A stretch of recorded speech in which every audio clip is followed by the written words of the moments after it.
محترم و معزز سامعین کرام، حاضرین جمعہ، بزرگوں، نوجوان ساتھیوں، پردہ نشین خواتین اسلام، پیارے بچوں، آج میں جس ٹاپک کے اوپر کچھ باتیں آپ حضرات کے سامنے رکھنا چاہتا ہوں وہ ہے رسول اللہ صلی اللہ علیہ وسلم کی مدنی زندگی۔ اللہ کے رسول صلی اللہ علیہ وسلم کی مدنی زندگی کے حوالے سے ہم سبھی کو معلوم ہے کہ آپ صلی اللہ علیہ وسلم نے مدینے میں 10 سال تک زندگی گزاری ہے۔ اس کے بعد آپ صلی اللہ علیہ وسلم کی وفات ہو گئی۔ 12 تاریخ تھی جب رسول اللہ صلی اللہ علیہ وسلم مدینے میں داخل ہو رہے تھے۔ اللہ کے رسول صلی اللہ علیہ وسلم جب مدینہ داخل ہو رہے تھے، صحابہ کرام رضوان اللہ علیہم اجمعین کے ہمراہ، تو سارے مدینے کے مسلمان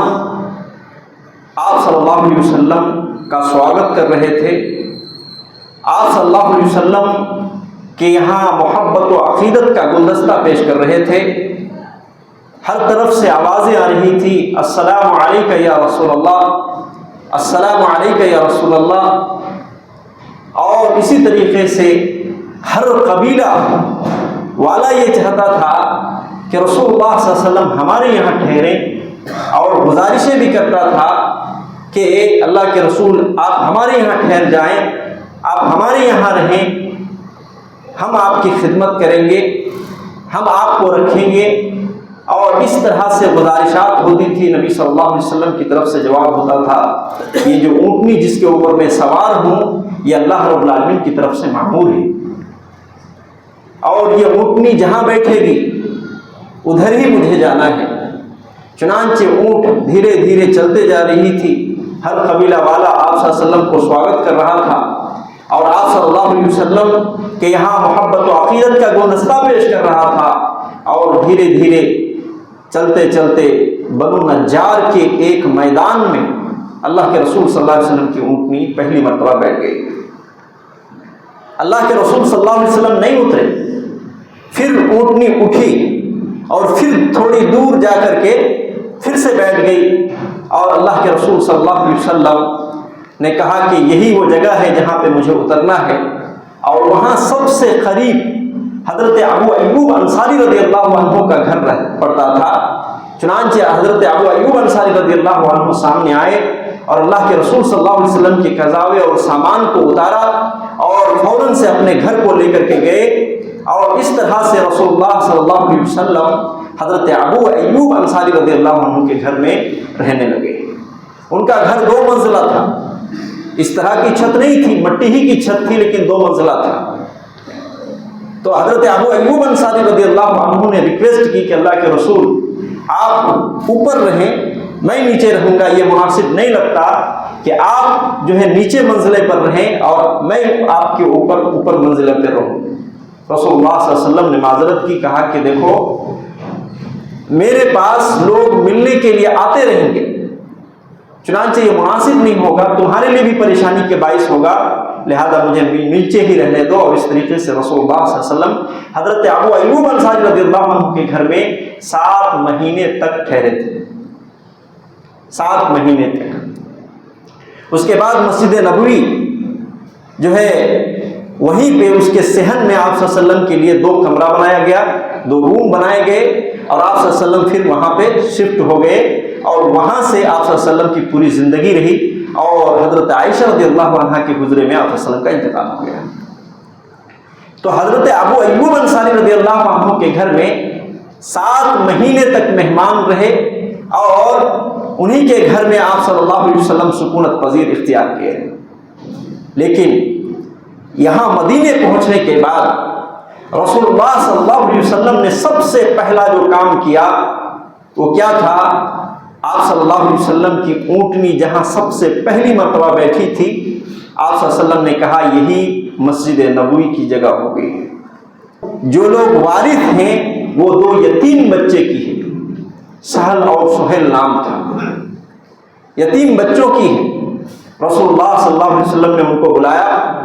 انہوں نے فری دینے کے لیے اپنی رضامندی کا اظہار کیا کہ اللہ کے رسول آپ کو چاہیے فری میں لے لیجیے۔ اللہ کے رسول صلی اللہ علیہ وسلم نے کہا نہیں، ہم قیمتاً اس کا لیں گے، اور یقیناً اس میں بھی بڑی حکمت تھی۔ آج کے دور میں جس طریقے سے رسول اللہ صلی اللہ علیہ وسلم کی سیرت طیبہ میں کیچڑ اچھالا جاتا ہے، طرح طرح کی باتیں بنائی جاتی ہے، آپ صلی اللہ علیہ وسلم کے اوپر الزام تراشیاں کی جاتی ہے، وہاں ایک بات یہ بن سکتی تھی کہ یتیم بچوں کے مال یا یتیم بچوں کی زمین آپ صلی اللہ علیہ وسلم نے چھین لی تھی، نعوذ باللہ من ذالک۔ اللہ کے رسول صلی اللہ علیہ وسلم وہ بچے اور ان کے خاندان والے فری میں دے رہے تھے، لیکن آپ صلی اللہ علیہ وسلم نے معذرت کی اور قیمتاً لینے کو جو ہے آپ صلی اللہ علیہ وسلم نے پسند کیا، اور آپ صلی اللہ علیہ وسلم نے جو ہے وہ زمین خرید لی، اور آپ صلی اللہ علیہ وسلم نے سب سے پہلا کام جو مدینے میں جانے کے بعد کیا وہ مسجد نبوی کی تعمیر تھی۔ اور یہاں سے ہمارے لیے ایک بہت بڑا میسج ملتا ہے کہ مسلمان کی زندگی میں مسجدوں کا مقام و مرتبہ کیا ہونا چاہیے، اور کتنا اہم ہے انسان کی زندگی میں، ایک مسلمان کی زندگی میں مساجد کا ہونا۔ آپ دیکھیں رسول اللہ صلی اللہ علیہ وسلم قباء پہنچے، وہاں چند دن ٹھہرے تھے، لیکن مسجد قباء تعمیر ہو گئی۔ مدینہ آئے، مدینے میں ابھی کون کہاں رہے گا، کون کیا کھائے گا، کیسا کیا بندوبست ہوگا، یہ تمام چیزوں سے پہلے کون سی چیز بنائی گئی؟ مسجد نبوی کی تعمیر۔ لہذا ہم مسلمانوں کے لیے ایک بہت بڑا میسج ہے کہ ہر شہر میں، ہر قصبے اور ہر جو ہے قریے میں مساجد کا ہونا ضروری ہے، اور اگر شہر بڑا ہو تو ہر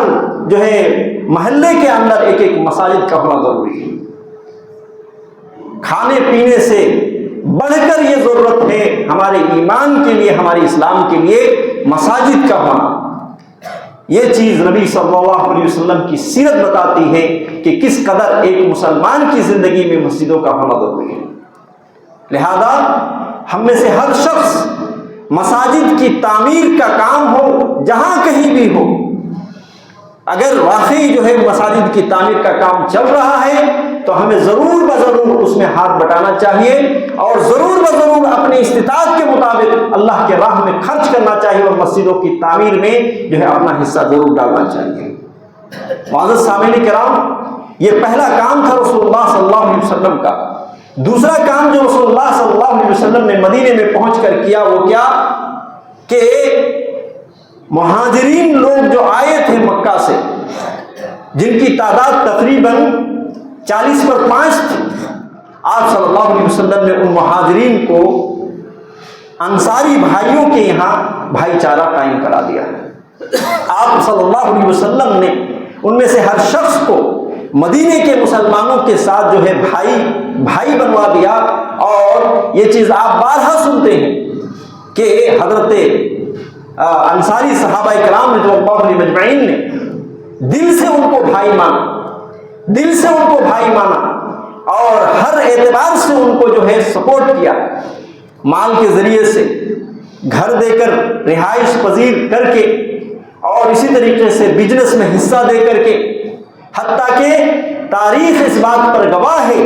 کہ ان میں سے اگر کسی شخص کے پاس 2 بیویاں تھیں تو انہوں نے اس بات تک کی جو ہے آفر کی کہ آپ ان میں سے جسے پسند کریں گے ہم اسے طلاق دیں گے، عدت گزارنے کے بعد آپ اس سے نکاح کر لیجیے گا۔ اس قدر جو ہے خونی رشتوں سے بھی بڑھ کر کے ان کو مانا۔ اور یہاں یہ بات معلوم ہوتی ہے کہ مسلمانی زندگی میں ہمارے آپسی تعلقات کیسے ہونے چاہیے، یہ چیز نبی صلی اللہ علیہ وسلم کی سیرت سے ہمیں ملتی ہے، صحابہ کرام رضی اللہ عنہم کی سیرت سے ہمیں ملتی ہے کہ ہمارے آپسی تعلقات کیسے ہونے چاہیے۔ اور یقیناً رسول اللہ صلی اللہ علیہ وسلم نے اس حوالے سے بڑی بہترین انداز میں مثالیں دی ہیں۔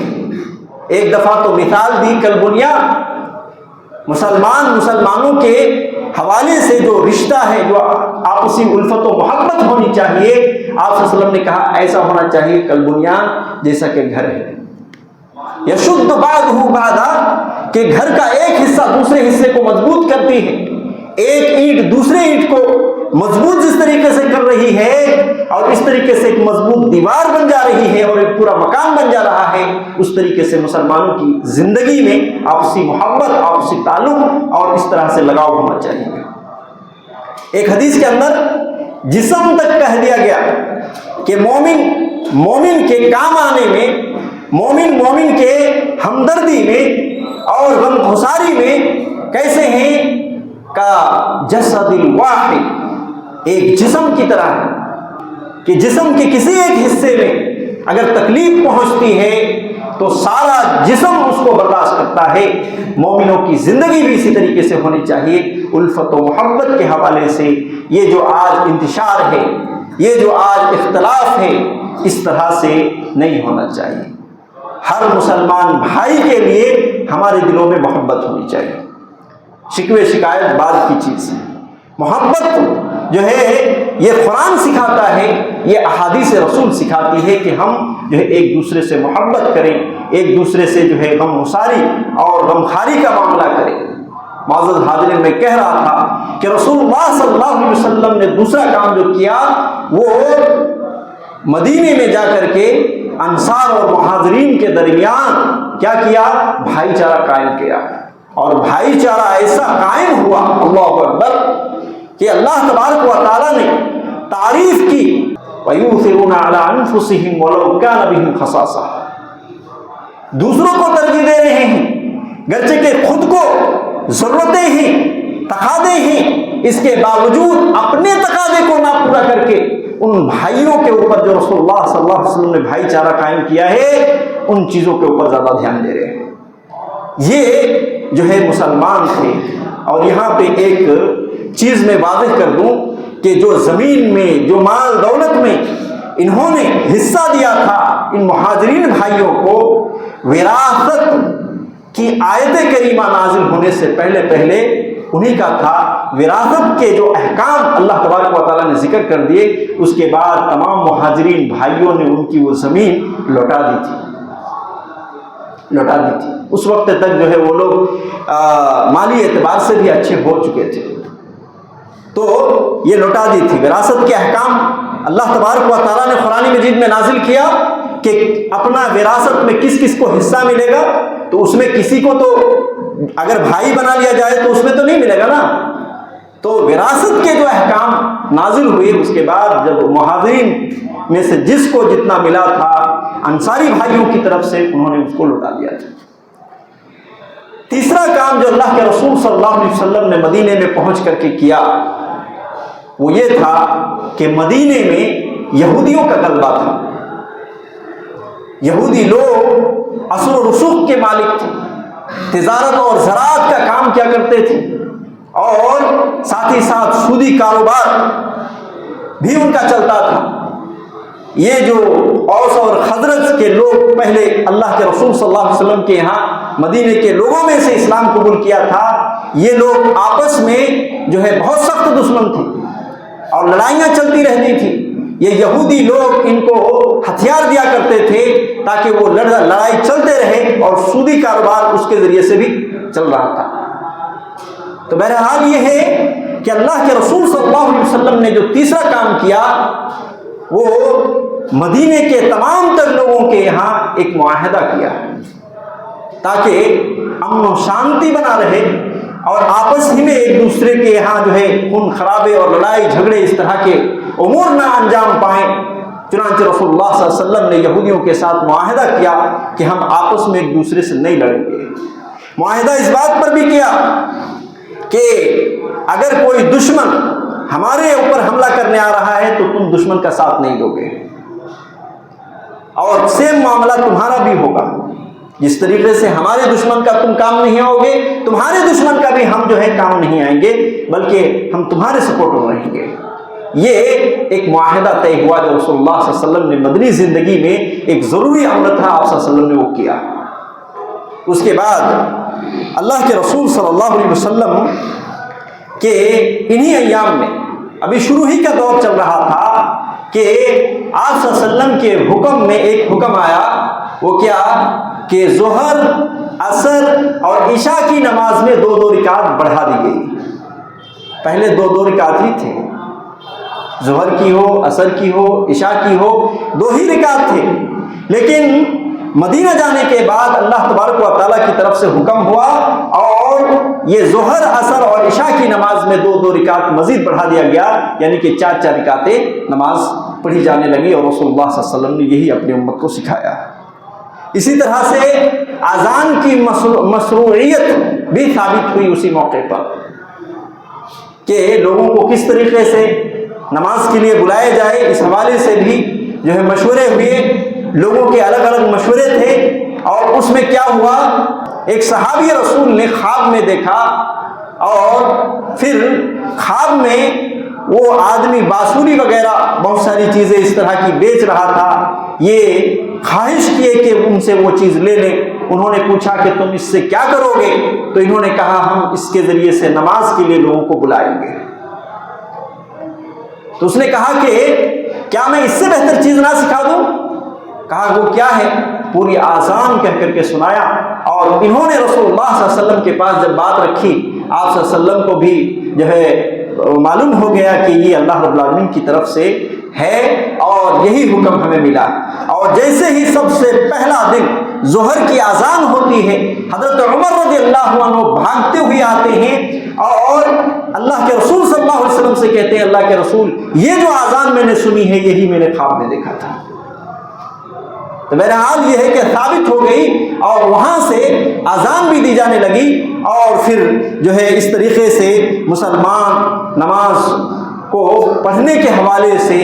شروع ہی سے بہت بیدار مقصد تھے، بڑا اہتمام کرتے تھے۔ ہمیشہ سے صحابہ کرام رضی اللہ عنہم اجمعین نماز میں پختہ رہے۔ جو آدمی پختہ نہیں تھا، ایسے آدمی کو اس دور میں منافق سمجھا جاتا تھا، کیونکہ منافق لوگ ہی سستی کرتے تھے، ان کے اوپر بوجھ تھی۔ اور منافق کون؟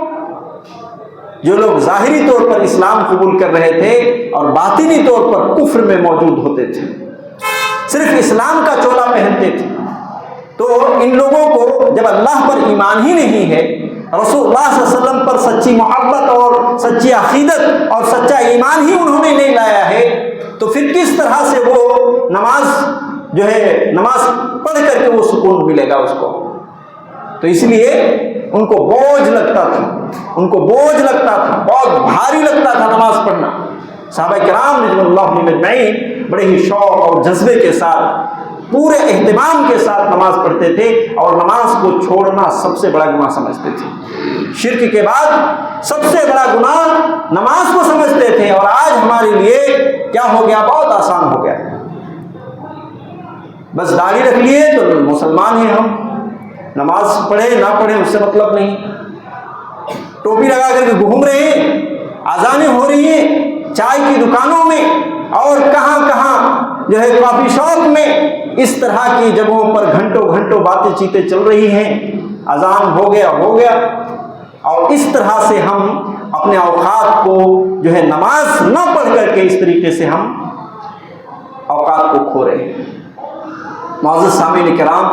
ہمیں سمجھنا چاہیے، نماز کی قدر و قیمت کو جاننا چاہیے۔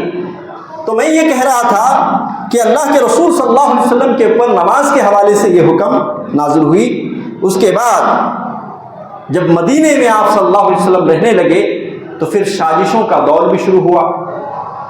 ادھر مکہ والے خاموش رہنے والے نہیں تھے، ہجرت کر کے مدینے میں مسلمان پہنچے، اور انہی کے ظلم و ستم کی وجہ سے مجبور ہو کر کے مدینہ پہنچے تھے۔ اب اس کے باوجود کہ مسلمان یہاں مکہ خالی کر چکے ہیں، تب بھی ان کو چین نہیں تھا، بلکہ مزید اور ستانا تھی۔ سازشوں کا دور چل رہا تھا، اور جو ہے طرح طرح کے امور بھی اس موقع پر انجام پذیر ہوئے۔ اللہ کے رسول صلی اللہ علیہ وسلم کہ یہاں چین نہیں تھا، نہ ہی مسلمان چین سے اس دور میں سویا کرتے تھے۔ یہ شروع کی مرحلے کی بات چل رہی ہے۔ اللہ کے رسول صلی اللہ علیہ وسلم چین سے نہیں سوتے تھے، کیونکہ اس بات کا خوف لگا رہتا تھا کہ مکہ والے کب آئیں اور ہمارے پر حملہ کر دیں، کوئی جو ہے اس کا گارنٹی نہیں ہے۔ دھمکیاں بھی دے رہے تھے، خط بھی بھیج رہے تھے، اور عبداللہ بن ابی بن سلول جو کہ منافقوں کا سردار تھا، یہ اس دور میں جب نبی صلی اللہ علیہ وسلم اگر وہاں پہ نہیں پہنچتے تو سارے مدینے کے لوگ اس کو جو ہے اپنا ایک طریقے سے لیڈر چننے والے تھے، لیکن اللہ کے رسول جب پہنچ گئے تو اس کا وہ عہدہ ختم ہو گیا۔ تو یہ آدمی عبداللہ بن ابی بن سلول تھا، اس نے کیا کی، اس کے یہاں خط پہنچا تھا کہ تم مسلمانوں کو اپنے یہاں سے نکالو، وگرنہ ہم ایک بڑی لشکر کے ساتھ اس طرح سے آئیں گے کہ تمہاری کایا پلٹ دیں گے، تمہاری جو ہے حیثیت ختم کر دیں گے اور تمہیں نیست و نابود کر دیں گے۔ اور یہ آدمی چاہ رہا تھا کہ مسلمانوں کو یہاں سے ہٹائے۔ بہرحال یہ ہے کہ سازشیں چلنے لگی۔ ایک دفعہ ایسا ہوا کہ یہودی کی سازشوں میں مسلمان پھنس گئے۔ ایک آدمی کو شاس بن قیس ایک شخص تھا یہودی، بالکل بوڑھا ہو چکا تھا اور جو ہے مرنے کے قریب پہنچ گیا تھا، لیکن اس کی سازش کہتی تھی کہ ایک شخص کو بھیجا اور جنگ بعاث جو کہ زمانہ جاہلیت میں عود اور خسرج کے لوگ جو ہے بہت لمبی چوڑی جنگ لڑی تھی، اس حوالے سے اس نے جو ہے وہاں ان کے یہاں ذکر کرنے کا جو ہے حکم دیا، اور وہ آدمی آیا اور مسلمانوں کے درمیان جو ہے اس جنگ کے حوالے سے ذکر کرنا شروع کر دیا۔ تو گڑے مردے کو جو ہے اس نے اکھاڑنا شروع کر دیا، لوگوں کے جذبے جو ہے منتقل ہوئے اور پھر ایک دوسرے سے جو ہے لڑنے بھیڑنے کی بات شروع ہو گئی۔ صحابہ کرام رضی اللہ عنہم اجمعین ایک دوسرے سے لڑنے بھیڑنے کی بات شروع ہو گئی کہ چلو وہیں سے شروع کرتے ہیں جہاں سے ہم نے ختم کیا تھا۔ اس طرح کی بات جب رسول اللہ صلی اللہ علیہ وسلم کے کان میں پڑی، فوراً اللہ کے رسول صلی اللہ علیہ وسلم آئے اور اللہ کے رسول صلی اللہ علیہ وسلم نے ایک تقریر کی، بڑا مؤثر تقریر۔ آپ صلی اللہ علیہ وسلم نے کہا کہ تم اللہ پر ایمان رکھتے ہو، میرے اوپر ایمان رکھتے ہو، اور اس طرح کی باتیں جو جہالت کی بات ہیں اس طرح کی باتیں کرتے ہو۔ اللہ رب العالمین نے تمہارے اوپر جو ہے ایک انعام کیا کہ تم ایک دوسرے کے جو مخالف تھے ابھی ایک جو ہے جان بن چکے ہو، محبت ایک دوسرے سے کرتے ہو، اور پھر تم لڑائی کی بات میں پہنچ گئے، شیطان کو جو ہے تم نے ہوا دینا شروع کر دیا۔ ایسی تقریر تھی کہ سیرت نگاروں نے لکھا ہے کہ رسول اللہ صلی اللہ علیہ وسلم کی تقریر سن کر انصار بھی رو رہے تھے، مہاجر بھی رو رہے تھے اور اپنے کیے پر پچھتا رہے تھے۔ چنانچہ اس طریقے سے اللہ کے رسول صلی اللہ علیہ وسلم نے ان سازشوں کو ختم کیا، اور تب بھی جو ہے مکہ مشرکین مکہ کے حوالے سے کئی بار ایسا ہوا کہ آ کر کے ان کے باغ کو جلا دیا گیا اور پھر بھاگ کے چلے گئے، کئی مسلمان کو قتل کر دیا گیا، بھاگ کے چلے گئے، اور یہ احساس دلایا جا رہا تھا مسلمانوں کو تم محفوظ نہیں ہو، ہم جب چاہیں تمہارے اوپر حملہ کر سکتے ہیں، جب چاہیں تمہارے مال اور تمہاری جان کو نقصان پہنچا سکتے ہیں۔ اس طرح کی تاثر دی جا رہی تھی۔ اللہ کے رسول صلی اللہ علیہ وسلم کی زندگی میں، رسول اللہ صلی اللہ علیہ وسلم کی زندگی میں چین نہیں تھا، رات میں بھی سوتے تھے، ہتھیار لے کر کے سویا کرتے تھے۔ حضرت عائشہ رضی اللہ عنہا بیان کرتی ہیں، صحیح مسلم کی روایت ہے کہ ایک مرتبہ رسول اللہ صلی اللہ علیہ وسلم نے خواہش کی کاش کہ کوئی نیک انسان ہوتا جو میری پہرے داری کرتا، اور پھر کچھ ہی لمحوں کے بعد زرہ کی ایک آواز آتی ہے، اللہ کے رسول صلی اللہ علیہ وسلم پوچھتے ہیں کون ہے؟ ادھر سے آواز آتی ہے کہ سعد بن ابی وقاص رضی اللہ عنہ۔ اللہ کے رسول صلی اللہ علیہ وسلم نے کہا کہ کیوں آئے ہو؟ کہا اللہ کے رسول آپ کے بارے میں اپنے دل میں خدشہ پا رہا ہوں، خوف پا رہا ہوں کہ ایسا نہ ہو کہ آپ کو کوئی نقصان پہنچا دے کوئی، چنانچہ آپ کی پہرےداری کے لیے آیا ہوا ہوں۔ حضرت عائشہ رضی اللہ عنہا کہتی ہیں کہ اللہ کے رسول صلی اللہ علیہ وسلم پرسکون ہو کر کے سو گئے، اور یہاں تک کہ آپ کے پرسکون ہونے کی دلیل وہ دیتی ہیں کہ کھراٹے بھی آپ صلی اللہ علیہ وسلم لے رہے تھے، پرسکون ہو کر کے سو گئے۔ اور یہ وہ دور تھا کہ مسلمان ہر کوئی رسول اللہ صلی اللہ علیہ وسلم کی حفاظت کے لیے رات میں باری باری پہرا دیا کرتے تھے، یہاں تک کہ اللہ تبارک و تعالیٰ نے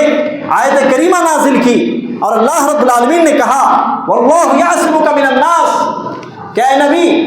اللہ رب العالمین آپ کو لوگوں سے بچائے گا۔ اور پھر اللہ کے رسول صلی اللہ علیہ وسلم کے اوپر یہ آیت کریمہ جب نازل ہوئی تو ایسی صورت میں صحابہ کرام کو بھیج دیا کہ جاؤ، اب اللہ رب العالمین نے یہ ذمہ داری لے لی ہے میری حفاظت کی، چنانچہ تم اپنے اپنے گھر میں لوٹ جاؤ۔ معزز حاضرین، اسی طرح سے جو ہے اللہ تبارک و تعالیٰ نے جب ان کے ظلم و ستم مشرکین مکہ کے جو ہے شروع ہوئے تو اللہ رب العالمین نے اس موقع پر اجازت دی، کس بات کی؟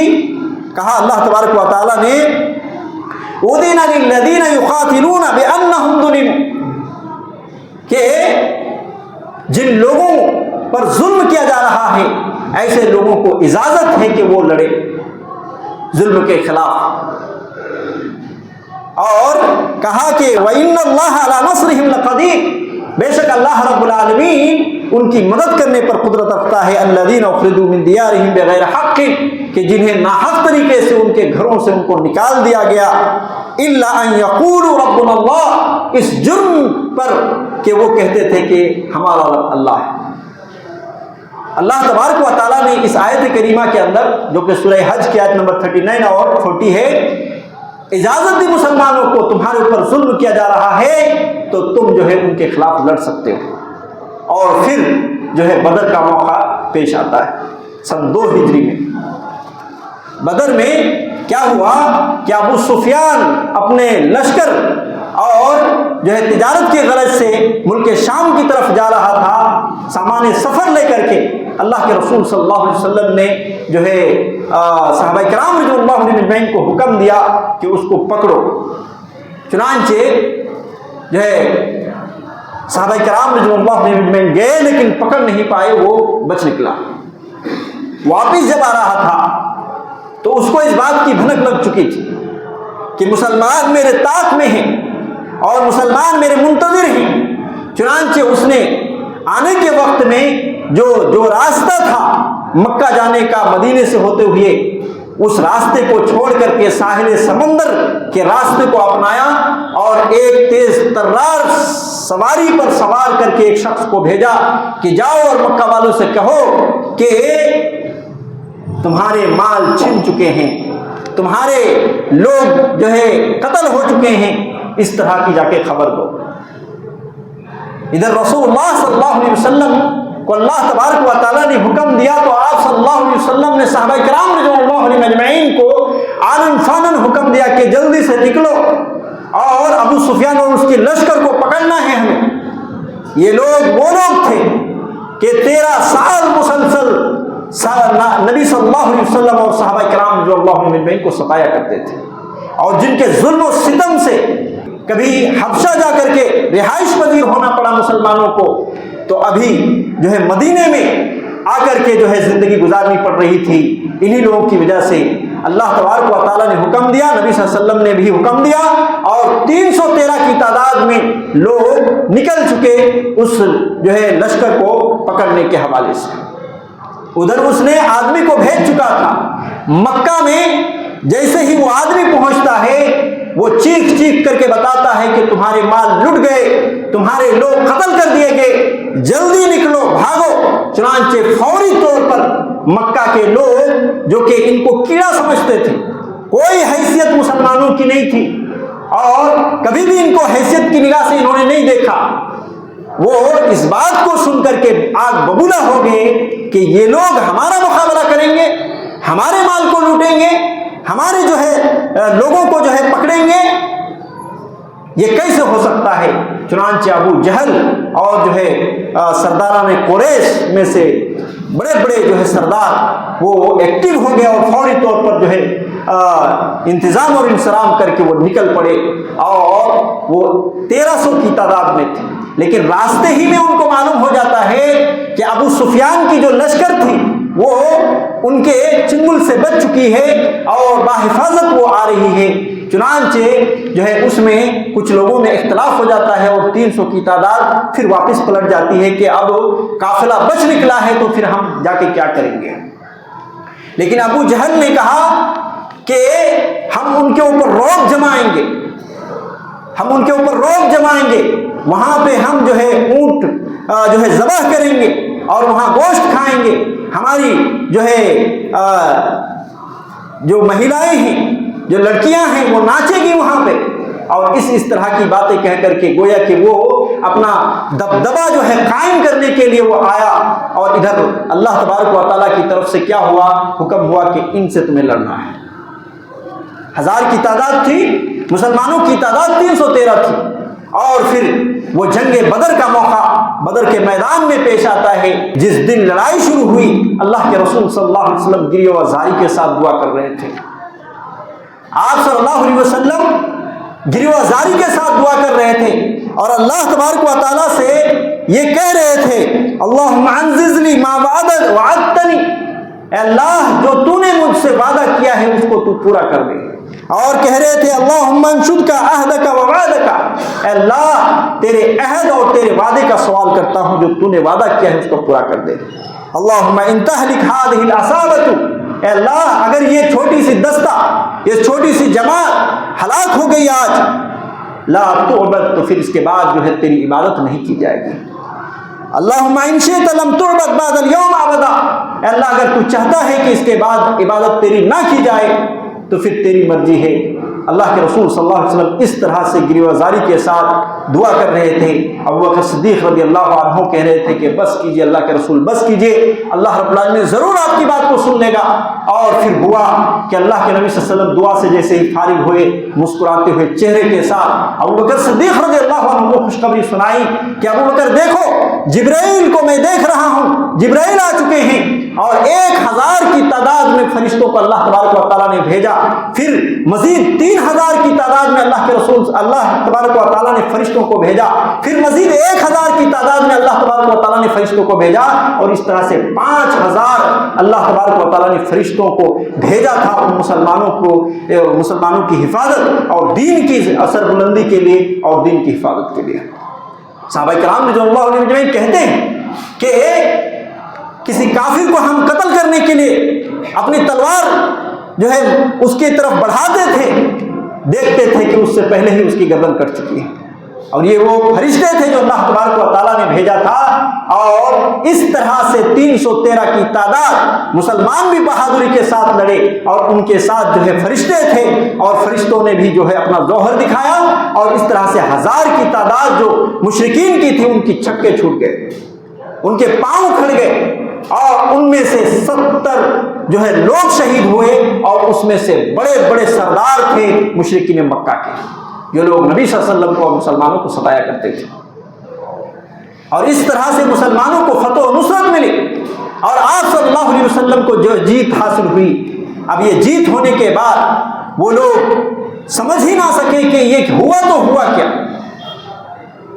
ہوا تو ہوا کیا اور کیسے ہو سکتا ہے۔ بہرحال جب تیسرا سال آیا تو اسی صورت میں احد کے مقام پر جنگ احد جو ہے پیش آئی، اور مسلمانوں کی تعداد کتنی تھی؟ 1000 تھی، اور کافروں کی تعداد 3000 تھی، اور مسلمانوں کی 1000 تعداد میں عبداللہ بن ابی بن سلول، یہ منافقوں کا سردار، یہ اپنی منافقت کا کام کرتا ہے کہ وہاں جب میدان میں آمنے سامنے مسلم اور کافر ہوتے ہیں، اس موقع پر وہ 300 کی تعداد جو منافق لوگ تھے ان کو لے کر کے نکل جاتا ہے، یہ کہتے ہوئے کہ ہماری بات نہیں مانی گئی۔ وہ چاہتا تھا کہ مدینے میں اپنے گھر میں رہ کر کے ہی لڑے سب کوئی، لیکن اکثر مسلمانوں کے اور بڑے بڑے جو ہے صحابہ کرام رضی اللہ عنہم اجمعین کی یہ خواہش تھی کہ باہر میں جا کے لڑیں تاکہ ہمارے بچوں، ہماری عورتوں پر کوئی آنچ نہ آئے۔ تو یہ نکل گیا اپنی نفاق دکھاتے ہوئے اور اپنی منافقت دکھاتے ہوئے نکل گیا، اور 700 کی تعداد میں مسلمان باقی رہ گئے۔ ادھر جو ہے 3000 کی تعداد تھی، لیکن اللہ رب العالمین کے نام سے جو ہے مسلمان لڑے بھرپور طریقے سے۔ اللہ رب العالمین نے ان کے قدم کو جمایا، اور اللہ رب العالمین کی مدد اور نصرت ہوئی۔ اللہ کے رسول صلی اللہ علیہ وسلم نے جو ہے وہ جنگ اس طرح سے مسلمانوں نے بہادری کے ساتھ لڑے کہ صفوں کی صفیں الٹ دی، اور جو ہے مسلمان اس بہادری کے ساتھ لڑے کہ ان کے قدم جو ہے ڈگمگا گئے، حتیٰ کہ بھاگنے پر مجبور ہو گئے، بھاگ گئے، اور بھاگنے کے بعد ان کے مال کو مسلمان سمیٹنے میں لگ گئے۔ اللہ کے رسول صلی اللہ علیہ وسلم جہاں پہ جس طرح سے مسلمانوں کو تیار کیا تھا، پیچھے طرف پہاڑ تھا، دائیں جانب بھی پہاڑ تھا،